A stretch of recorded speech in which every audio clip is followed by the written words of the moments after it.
Hello and welcome back to Why Not with Siv Shen. On our episode today, we have with us a super inspiring mind, the founder and CEO of Unshackled, author of 2 books on immigration, now runs a community that helps talented immigrants obtain talent visas.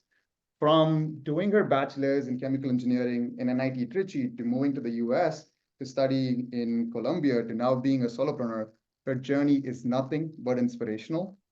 I'm so happy to welcome Soundarya Balasubramani to our show today. Awesome. Thank you so much, Shiv. Really appreciate it. And I feel like the super inspiring part is not probably even true, but it's good to see you after what seems like 9 years. Right. Well, I really do think it's inspiring, right? And we can speak more about it. But the one thing that I found most inspiring about you is you continue to break boundaries. And like, I love the name of your company, Unshackled, because you continue to do that too in different aspects of life, right? And that's probably one of the reasons I wanted to stay in touch with you. Like you mentioned, the first time I met you was 9 years ago, right? It was on a train journey. I interacted with you and some others from NIT Trichy, and I told myself, wow, I love these guys. All throughout the conversation, like it was something new, something different, some things I was not exposed to at the time. And I said I should really stay in touch with this person. Thanks. I definitely didn't expect that life would turn out to in this way back then. But I'm really happy. I don't know if you know, but I'm actually working on another book right now, which is a novel. It has Hmm. nothing to do with immigration or higher education or things that I've talked about before a lot. So it'll be a new kind of journey for me. Right. This is my first time I'm writing fiction for the public. Wow. You're writing I've only fiction. written That's fiction. fantastic. Yeah, I've only written fiction for myself in college at Uh-huh. NIT, not since then. So it's been 9 years since I did that as well. Wow. See, I told you, you keep doing something new. You keep breaking boundaries. I think that's what I really respect most about you, and I want to learn from you. Thank you. Thank you. So just to ask you some questions, I don't want to go all the way back to the time from NIT Trichy. So you studied in NIT Trichy. So I want to find out what role NIT played in shaping your life or you becoming the person you are.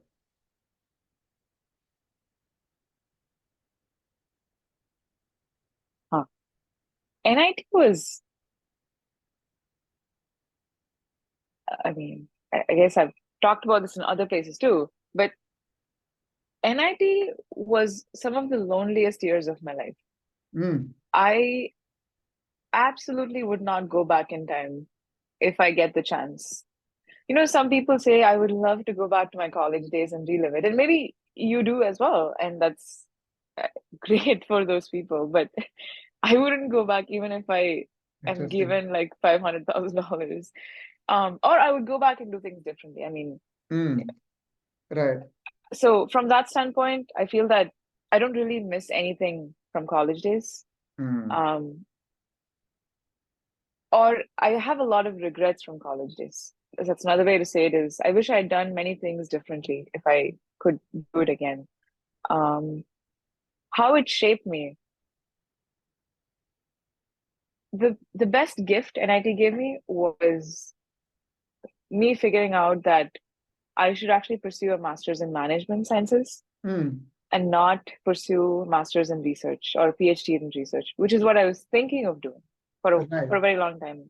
I thought I'll be doing a PhD in energy engineering, Mm, but I started this Isaac chapter at NIT, right. as you know. Right. But also, besides Isaac, I was part of like 10 clubs throughout the That's, four that's what I years. thought. Everything from astronomy to cognitive, like free thought thinking, to mobile app building, to content writing, to fiction writing, everything. I kind of Uh-huh. covered as much as I could within my skills. And so that opened my world to a world of possibilities. And Mm, so I think it definitely shaped my perspective on following curiosity over following what is prescribed to you. right. But Other than that, I feel like NIT was not really a fun time for me, and it's not something I even think about that much anymore. Right. No, but you mentioned you realized you wanted to do a master's in business, right? How did that happen? So from engineering to what struck you to say, you know what, maybe this is not something I want to pursue. I want to switch streams to business.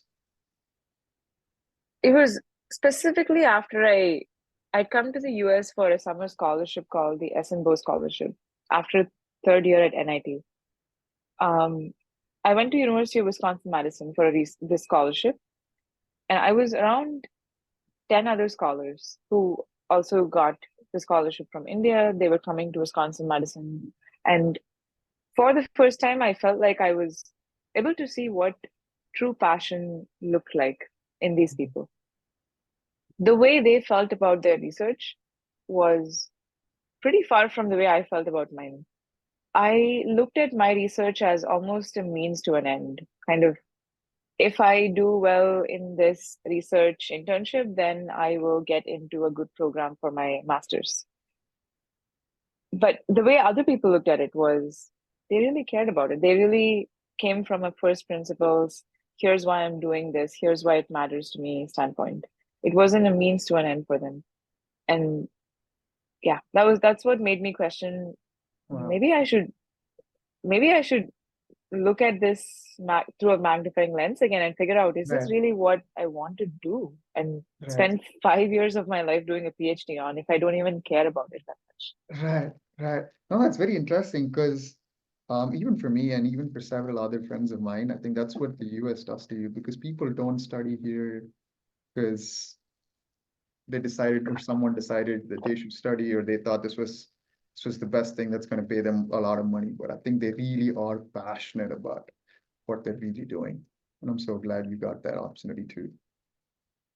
Yeah, and I do think that some level of you should follow your passion can seem not even overrated, like maybe just unhelpful. Because for people who don't really have a passion, hearing you should follow your passion is not very useful advice.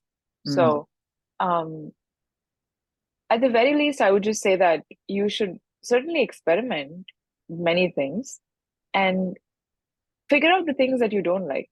So, um, go through some process of elimination of sorts. I've tried running a course. I've tried running a YouTube channel at some point. I tried product management, working at a mhm, corporate job, writing newsletters, writing books. So all of this made me realize that actually, I think my my heart always goes back to writing and mhm, specifically writing books. And so that's what I should pursue. But I also know enough to know that I don't want to just write books. I mm, want to write books, but I also want to do a few other things along with it. right, And so I'm not a traditional writer in the sense of like Stephen King kind of writers who sit all day and that's all they do.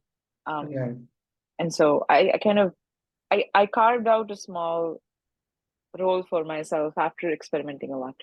right. So this curious mind of yours have you always been a curious person, or was that something that somewhere through your journey you wanted to start exploring and then you started being more curious? Was there ever a turning point that made you curious? I think that's a great trait. I guess, I mean, we're all curious. I feel like um, you're curious. You took the time to reach out and get me on and ask all these questions, prepare for the interview. I was studious in college. I would Mhm. say I was more studious than curious. I I got excellent grades, but I was doing it for the sake of getting into a great school for masters. So it was all a means to an end, was my point. Right. Um, I never thought of something as like an end in itself. I'm reading this subject just because this subject is interesting and I want to learn more about this. That didn't happen until after I graduated from my master's from Columbia. I mean, Columbia was better. I certainly took subjects that interested me more, but still, it just always felt like you were doing this because of something else or you're doing this to get something else. It was only after I came out of Columbia, the first year out of Columbia, when I was working as a product manager, I I read and wrote a lot for no reason except that I wanted to read and write a lot. It Right. was not to get grades, it was not to impress someone, it was not to make my parents proud of me. It had no external reasoning associated. Of course, you could say that I wanted to become a writer, so I wanted to write articles to become a writer. But except for that reason, I just really enjoyed learning about so many different things for the heck of it. And Interesting. I lost track of the question, but that's my No, it was answer. just about like your curiosity. That's Oh, fantastic. yeah. Yeah, yeah. So now I get how, or I kind of understand why you decided to move away from Salesforce, to really pursue what you thought was your calling. But when you did so, it's not easy, right? Because I know most people who are all, including me, who are all running a race, just trying to think, we think we're on the right track, we're not sure, we don't really take time to experiment, or sometimes we even forget what we really love. We don't really invest the time to doing that. But my question is, while you had a full-time job, you made sure you did things that you like. So did you have to take an extra effort to doing that? Or did it just come naturally to you that you just spend time doing something you liked? Or did you have to like, say, no, work-life balance, I'm gonna stop here. I'm gonna spend time on things that interest me or things I love. Are you asking about specifically the first year out of college when I read a lot, or While you were working, yeah, first year out of college, while you were working and you were reading a lot. So did you have to make in like an effort to say, I want to dedicate some time, or I want to do this and I'm going to make sure I do this? absolutely? I don't think, I mean, at any moment, all of us have the choice to just sit in a corner in a room and do absolutely nothing. Or just to sit and watch the same series over and over and over again. Or I don't know. I mean, I also don't want to use the term waste time because I've realized with years that wasting time actually can be very helpful. Mm, But so anything we do that is goes beyond doing nothing does take effort. And ironically, doing nothing also takes effort right now, unfortunately. I right. think I would say that takes more effort than sitting and doing something. Um, but yeah, it took effort. But I don't know. I think of the first year out of Salesforce as a very happy time when I was inside the library reading and writing, which I Mm, would do every single day. In the evening, I mm, would go to the library because fortunately it was right next to my house. So right. I would go to the public library, spend a few hours there, and then go home. And on Mm, the weekends, I would go to the library and spend time there. So it was kind of my safe space. Um, but any time outside the library, at work, um, there was some undercurrent of sadness that entire first year and second year, especially the 2020 was a really, really bad year. So, and that came from this sense of not having agency or feeling like I'm not having agency to quit my job, to do what I want, to, I just found no meaning in my work, like mm, nothing. Maybe right. there were moments of when you get a performance evaluation A on A from your manager, or when you get a bonus, or when you host an event and it goes well. Like there were moments like that, but I think at the end of each day before I would go to bed, there was always a feeling of why am I here? What am I doing at this place? And um yeah, is this how I want to be remembered if Mm, something were to happen to me tomorrow? So mm, these questions would keep coming back. And yeah, eventually I quit. So I'm very happy that I did. right. So what? mean, it's easy to say, right? But while you were in that situation and then you decided, hey, you know what, I'm going to quit. I'm going to do something that I really like. Uh, was it involves a lot of courage. At least that's what I think. It's not easy to have made a decision like that. What was going on in your mind? Were you like assessing pros and cons, or was that more of an intuitive decision? Um, yeah, tell us about that decision. Um, Deciding to quit was the easiest decision I'd made because I paid back my loan within the first 11 months out at Salesforce. I was Mhm. very aggressive in paying back my loan. So, and Yeah. Salesforce paid well. Um, Once I paid back my loan, I really had no reason to stay there. But I will say, I don't think I initially thought of becoming a founder. That came a little later because I used to journal a lot back then. Mm. I still journal a lot. And so I've read my journal entries from 2019 and 2020 several times. Um, and I could see that I wanted to quit from within the first month itself. But I kind of stuck around for the first year trying to see if I could learn something, pay back my loan. But 2020, I applied for a ton of startups. I Mm. applied for startups in edtech, in health tech, in neurotech, just a lot of tech.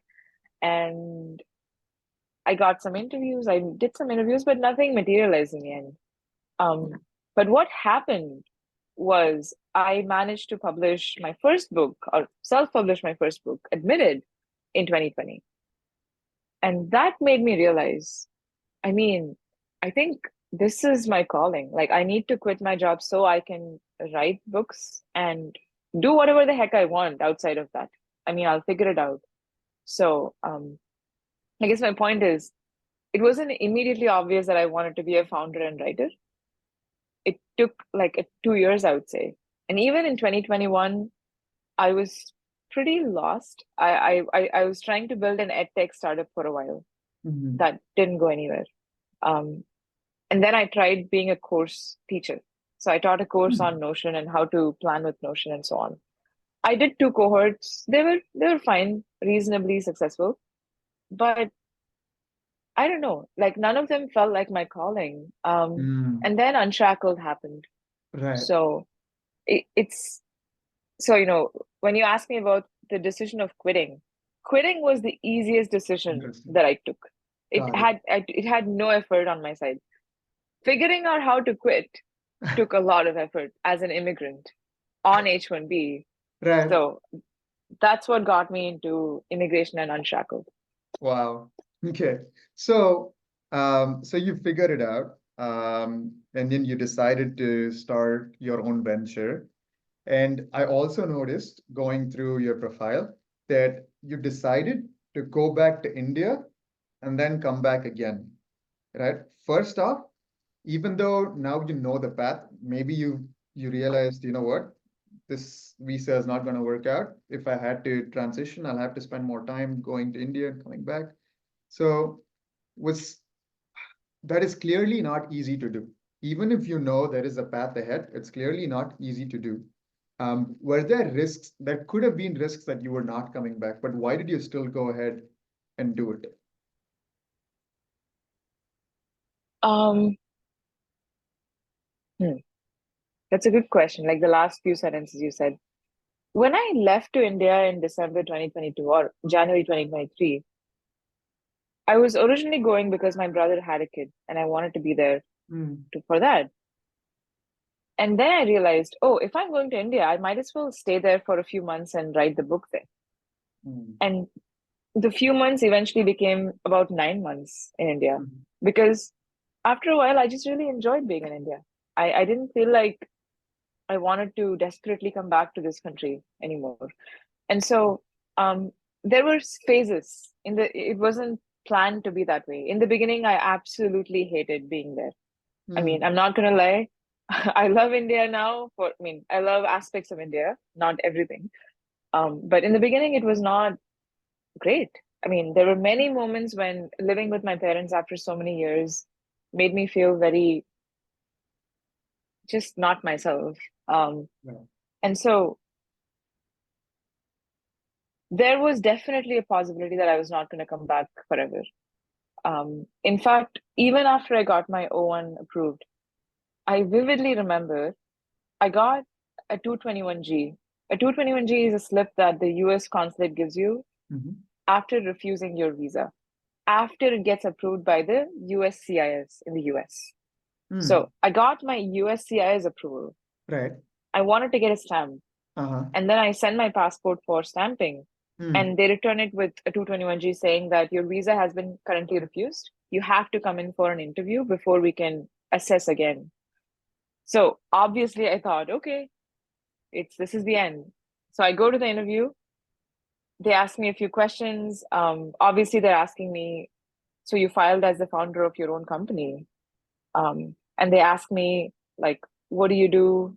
Are you helping people get visas and so on? And I'm explaining to them what I do. And then they tell me, go wait. And I'm just sitting in this cold room for like 45 minutes as people are Wow. passing by me every few minutes because Uh-huh. everyone's getting their visa approved in front of me. And in those 45 minutes, I was 99% sure that I'm not coming back to America. Like I already told myself, look, this is the end. Just accept it.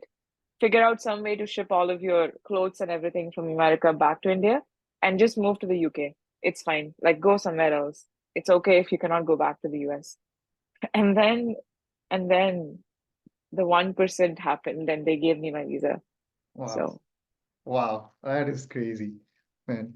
So there are things that you have done and accomplished in the US. If you had stayed back in India, do you think you would have been able to do these things? Do you think you would have been able to understand yourself better? um I mean, I almost feel like that's not the right question because I have absolutely no idea what life would have looked like if I stayed back in India. Um, I think I would have done different things. I would have, Mm. I mean, probably not focused on immigration because if Hmm. I was not even in America, I don't think I would have focused on the problem as much. I would have focused on maybe another problem that is more prevalent in India that I could solve in India specifically, and gone that path. So, but I would say, I mean, US is still one of those countries where the growth potential is incredibly high and the potential to make money. If that's what someone's goal is, if someone's goal is to make money, I can't think of another country where you can make it as fast as you can make it in America. Like Mm. if you're in certain industries, like if you're obviously if you're in tech, if you are a founder, if you're in banking, finance, investment, like all these key industries, I feel like I know for a fact that you don't get paid as much for the exact same work in Canada, Europe, certainly not India. And so I think there's many reasons why people still want to come here, Hmm. money being one of the big ones. Right. Um, but I think of it more as there's also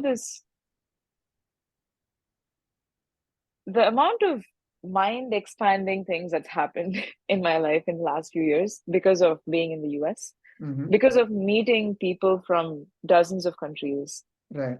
because of living in community houses in California, Mm. because of the chance to do crazy things like going on a book tour or launching a course. Um, I think that's another thing I would not have gotten in India because the there is more diversity here, at least Hmm. in places like New York, SF, and so on, than there is in Chennai and Bangalore. Right. Um, and I think there's beauty in both places because Right. I love Bangalore. I was there Mm. for a few months early this year. Uh-huh. And there's a beautiful like culture of startups coming up over there. Um, and I was around a lot of founders as well. But I think you just have to figure out what do you really want in the next 6 months out of your life or 12 months, this phase in your life. If you want to be around people who are ambitious, who have crazy ideas and decide to go for it, and you want to be in a place where you want to raise a lot of money, um, you want to experience diverse culture, then it makes more sense to live in SF than in Bangalore, probably. Or like, let's say Chennai or some other place in India. But if you're looking for some level of all of this, but you also want to have cheap living expenses, you want to be able to afford like service labor, you want to have a maid, you want to cook, you want convenience in your life, then I don't think SF makes a lot of sense. Like you have to make a lot of money to do all of that here.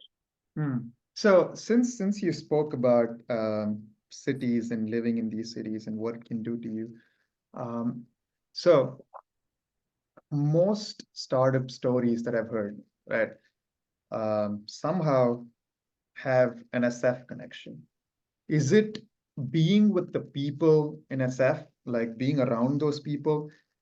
Is that what makes a difference? Um, it's many things. That's one of them. But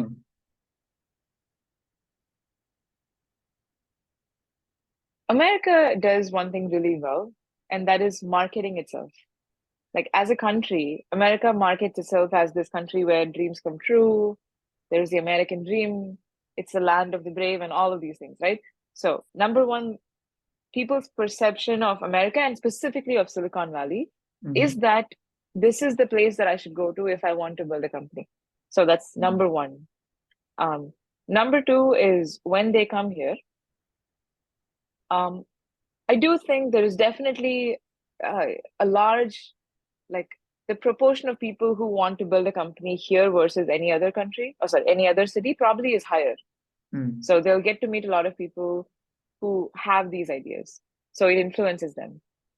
Number three, there's so many events happening in SF. Like literally, if I open my events, on Meetup, Eventbrite, Luma, all I see are Gen AI events, startup founder events, networking for immigrant founders events, like all of these events. So there is definitely a culture of creating things and breaking barriers over here.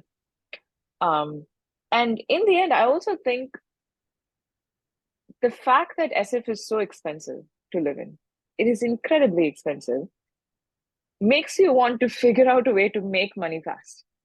Because you can't just stay here and mess around for a year and do nothing, right? Correct. And if you could do that if you were back in India in a place where you're paying like 20,000 rupees rent, versus here you're paying $1,000. Right. So I think there's all of these factors that make SF a place where you can build your company. Interesting. I really love that you said that. So because one of my questions was, how do you hold yourself accountable? Does living in SF help you hold yourself accountable now? Yeah, it does. Yeah, it does. But to be honest, I'm leaving the SF in the next few months as well. I'm going to London to work on my next book. London also apparently is equally, if not more expensive than SF. So that's going to be another SF-like experience. But I also realized last year that there was no reason for me to write the book in SF. Like when I thought about it, writing a book requires literally for me to have peace and quiet, for me to be focused and not be distracted. And what is there's no reason for me to stay in SF to do that. I just need a computer, a monitor, desktop, and share. Nothing else to do my work. So I can do that anywhere in the world. So why would I waste my money and live in the most expensive city if I can do that from my home in Chennai? Right. So, but that is for someone who's really good at holding themselves accountable, right? So you give. Oh, sorry. And I wanted to say one more thing there. I had accountability because I had crowdfunded and raised $50,000, and I had a grant for $50,000. Interesting. And hundreds of people had paid their money to get the book. So I had a very clear deadline by which I had to finish the book. Very interesting. Okay. So my next question was, I saw a post of yours, I believe on LinkedIn or Facebook, I'm not sure, but I saw a post of yours about your mentor, right? And Yeah. it struck me because I've also heard my dad say having a mentor is very, very, very important. So, so tell me about mentorship. What has it done to you? I I used to call Rajesh my mentor, but Mm. I think the word mentor is too small and too simple to really capture the relationship anymore. So right now, I just call him family or a parent, um, best friend, teacher, guru, Right, also a mentor, but many more things than just that. right. What he's done, I mean, I guess if you read my next book, it'll fully explain to Okay, you what he's done okay. because it'll take more than a book to explain that. Uh-huh. Um, but Rajesh and I were talking about this recently as well. Um, he came into my life at a time when I desperately needed someone like him. And that's why we became so close. And he also was like, I think you're right.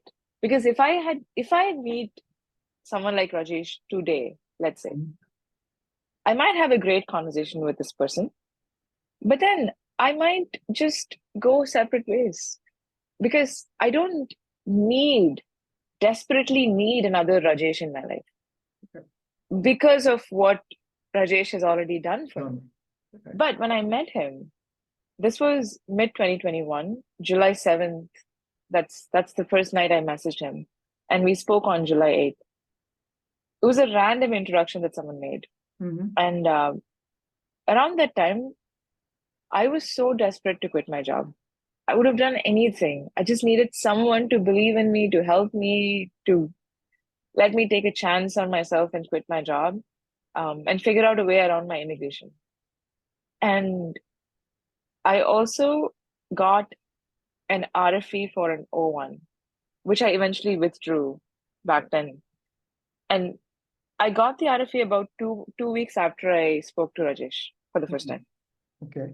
We had a fantastic 2 hour, 3 hour long discussion. I loved it. Um, I knew I would keep in touch with him, but because I got that RFE, the first person I thought of calling was Rajesh. Even though I barely, like, if you think about it from an objective sense, I barely knew him. He barely knew me. But I still felt like he would know what to do right now. Um, and for people who don't know, RFE means request for more evidence, and it's like the government's way of saying we don't think your application is enough to for us to approve it yet. And I was dreading an RFE. I really didn't want to get it. So I got the RFE. I called him first as I was crying, and then I asked him, you know, I don't know what to do. What do you think I should do? And then he just said, come home. He invited me to come to his house. He was in Sunnyvale, so I took a train, like the next train that was available, to go down from SF to Sunnyvale, Hmm. and I spent the entire day at his house. Hmm. And so, in some ways, that crisis made us very close. And after that, he helped me in so many ways in quitting my job, in launching my course. He got David Allen to come speak at my course. And David Allen is the author of Getting Things Done. It's Uh-huh. a very, very, very famous productivity book. Right. It's sold like millions of copies.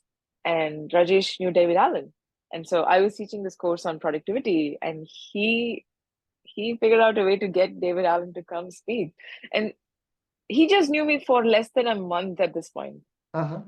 Less than a month, and he Crazy. did this for me. And so that just shows you who he is as a person. Like if he feels like there's a connection with you, he Mm. sees potential in you, and even if he Mhm. doesn't, like he sees potential in everyone he meets. He sees greatness in people that they don't see themselves.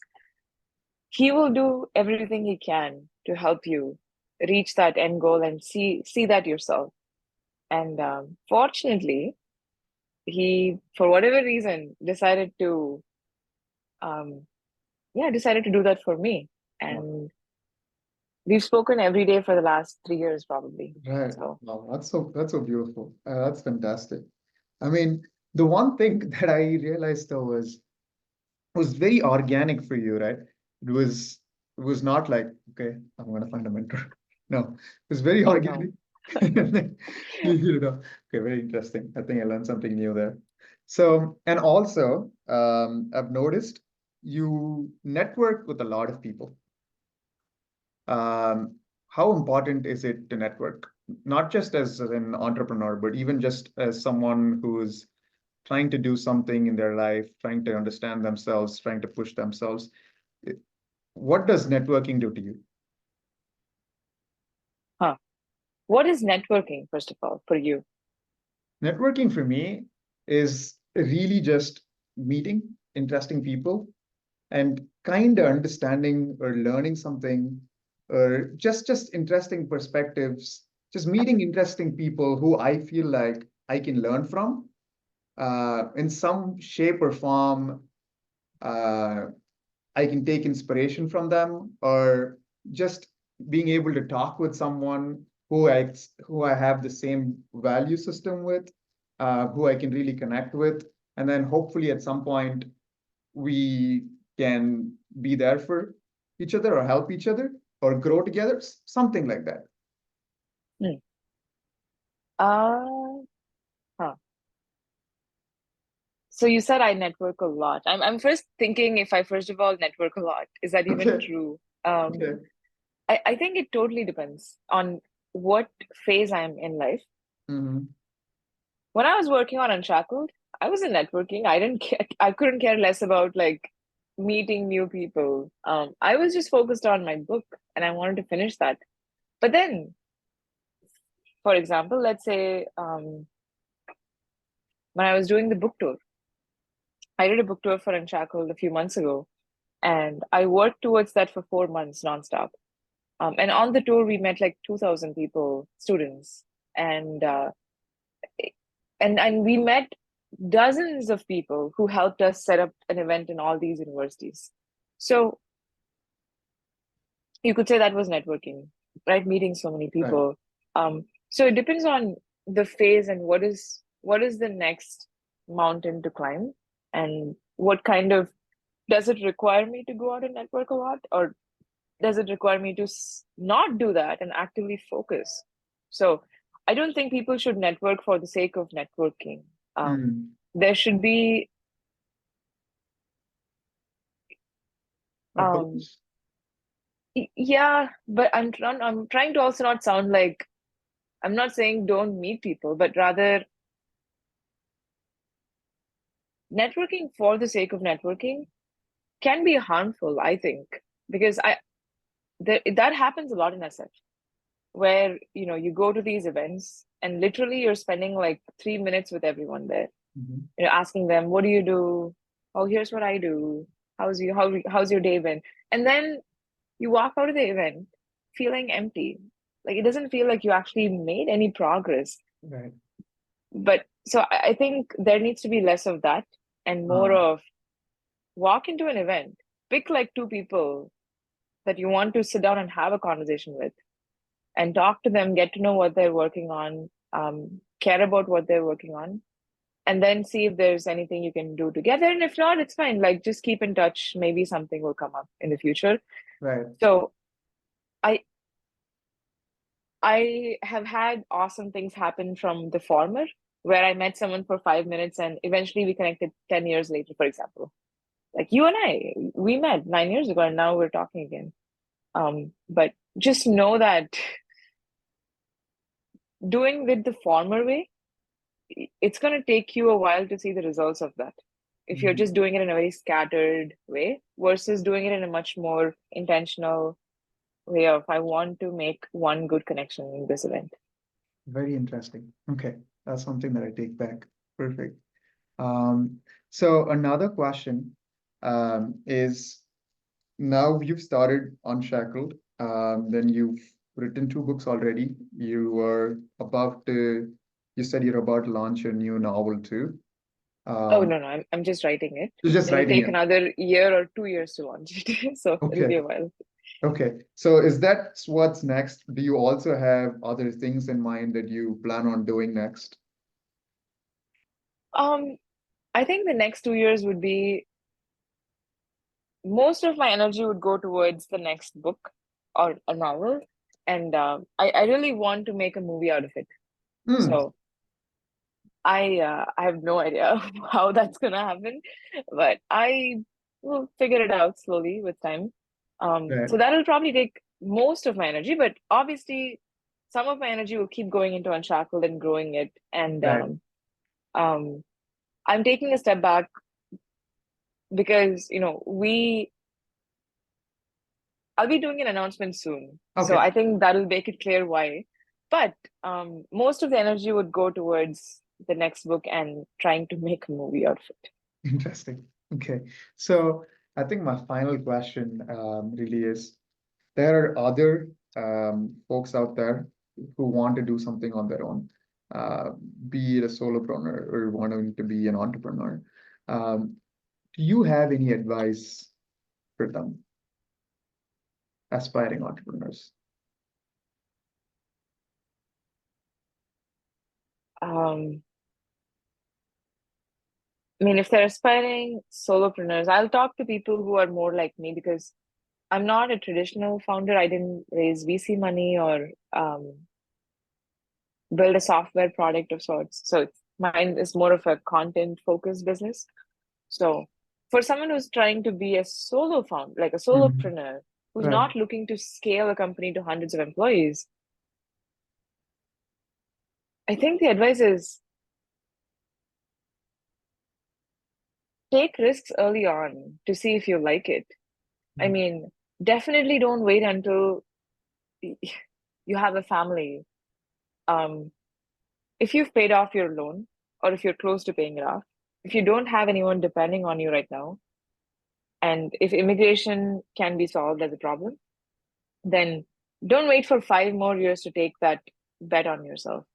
I would actually urge people to do it now, Mhm. um, because there is a golden window in your 20s, Okay. I think, especially between like maybe 23 to like 28, Uh-huh. when you know, fortunately, let's say you're not married and you don't have a kid, and you get to make mistakes and take risks that only affect you and not many other people around you.